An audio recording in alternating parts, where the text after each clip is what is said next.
Alors, diversité, écologie, Hamilton veut peser plus chez Mercedes F1 avec son prochain contrat. Toujours, il fait toujours sa diva, Hamilton, pour l'instant.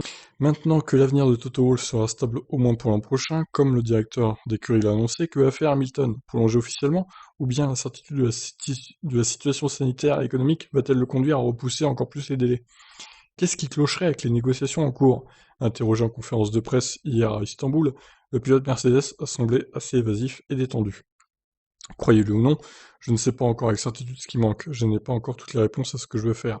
Le fondement du contrat que j'ai, je crois que c'est le meilleur contrat qui soit en termes de structure de gestion de temps d'équipe qui m'entoure. C'est génial, mais je cherche toujours à voir comment nous pouvons nous améliorer, comment puis-je être plus efficace et en faire plus pour les partenaires, comment puis-je me positionner pour en faire plus pour l'équipe. Plus l'engagement de Mercedes pour la diversité sociale et l'écologie se confirme, plus Hamilton souhaite justement y prendre part, de quoi lui tailler un rôle sur mesure en tant qu'ambassadeur Mercedes à plus long terme.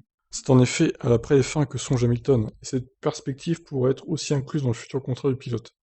C'est facile d'aller signer un contrat et de continuer à ne pas penser à l'après. Je suis très conscient de cette idée, je veux continuer avec Mercedes, j'aimerais les aider dans cette quête de changement. C'est pour les pousser à rendre leur voiture verte et électrique, je veux les aider dans cette voie. J'aimerais les aider à promouvoir la diversité parce qu'au sein de l'organisation, comme dans toute organisation, il n'y en a pas assez. Il y a donc beaucoup de choses à discuter et beaucoup à faire.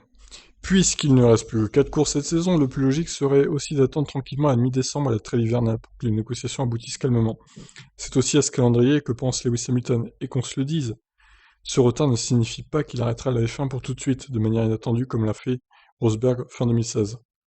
Je pense que c'est quelque chose que nous ferons, la prolongation après avoir fini notre travail, alors surtout à la fin de l'année, mais rien n'est gravé dans la pierre. Il s'agit juste d'en parler, pour l'instant je n'ai pas l'impression d'en avoir fini, il y a toujours des domaines à améliorer. J'aime la course, j'aime le défi et je pense pas que ça va changer de sitôt.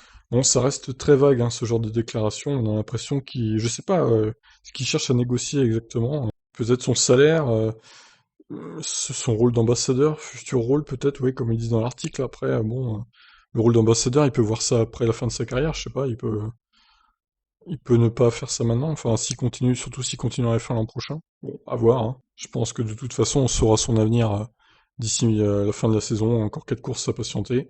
Pour l'instant, on se concentre sur le Grand Prix de Turquie. Sur ce, je vous laisse réagir, qu'est-ce que vous en pensez? Ciao.